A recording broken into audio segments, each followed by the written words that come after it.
Hey guys and girls, it's DC here and welcome to the Daily Hack.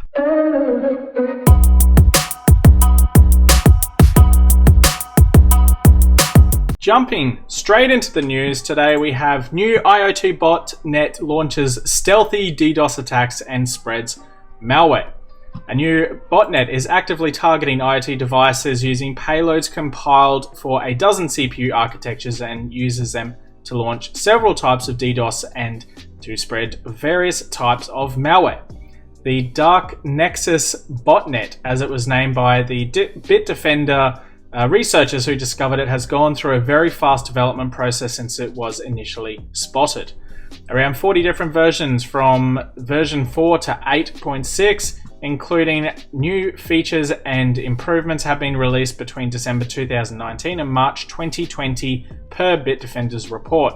Based on strings found in the bot binaries and the names of the bot binaries, the malware is probably created by Greek Helios, known botnet developer who advertises and sells DDoS services and botnet code since at least 2017. So there's a Greek dude out there making botnets, and it's pretty cool. It's using SOC 5, which is interesting. That's what Outline VPN runs on, and it runs out of China, which is fantastic. But it looks like this does as well.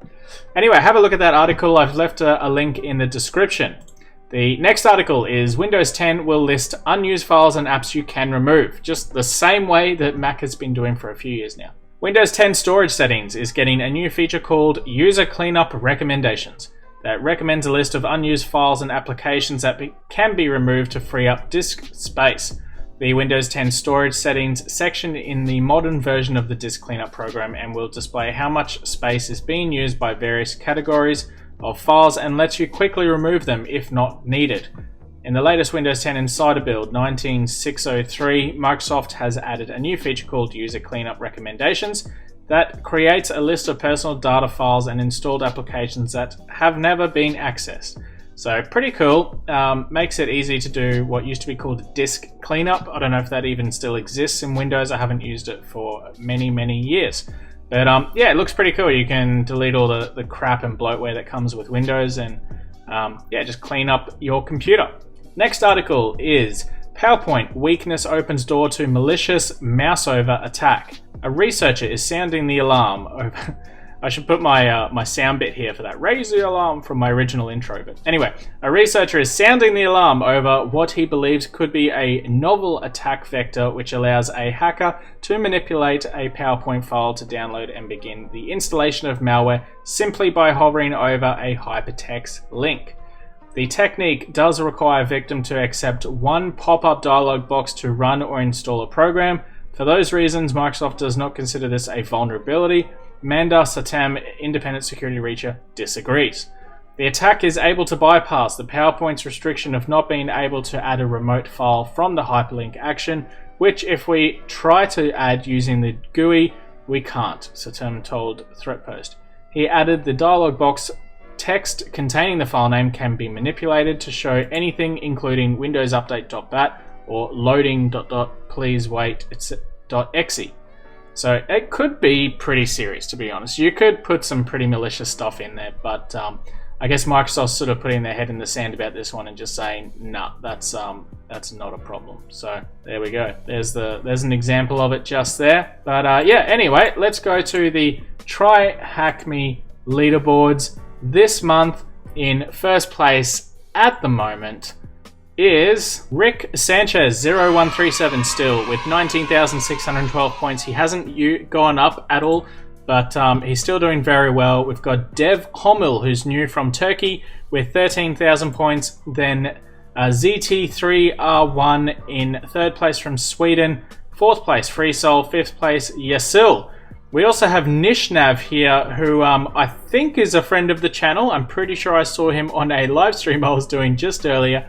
So welcome and good luck in getting up into first place. I wish you all the best. Over on the comment section of the last video, I have a couple of questions here. So from Timmy Kazuka, we have, hey DC, I was just going to ask, do you need to know assembly code and binary exploitation and memory exploitation to get into the field of CyberSec, as these are very hard concepts and stuff to learn. No, you don't need them to get into the field, but it is something you will learn later down the track if you do pen testing work. To get into the field though, you don't need to know these things. Assembly code would be useful.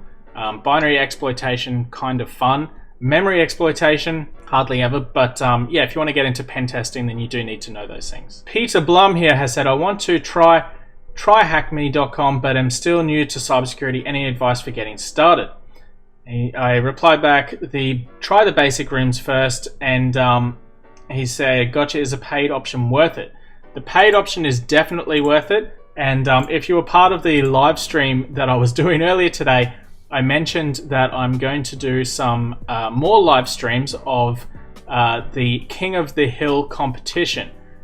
You do need to pay $10 a month to be able to get into that, but yeah, it's a pretty cool concept, to be honest. And the other rooms that are not free, so the subscriber only rooms, are awesome.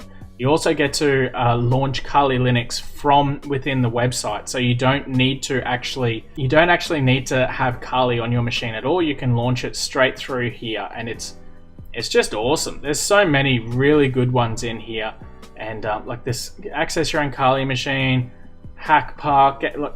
There's so many really good ones in here, and I would definitely recommend signing up a paid account. If you don't want to do a paid account first, use the link in the description and get I think there's 1 or 2 of these are free.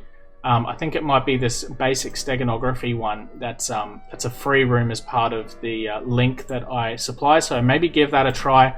And yeah, if you enjoy it, sign up to a subscription account, and yeah, it should be fun.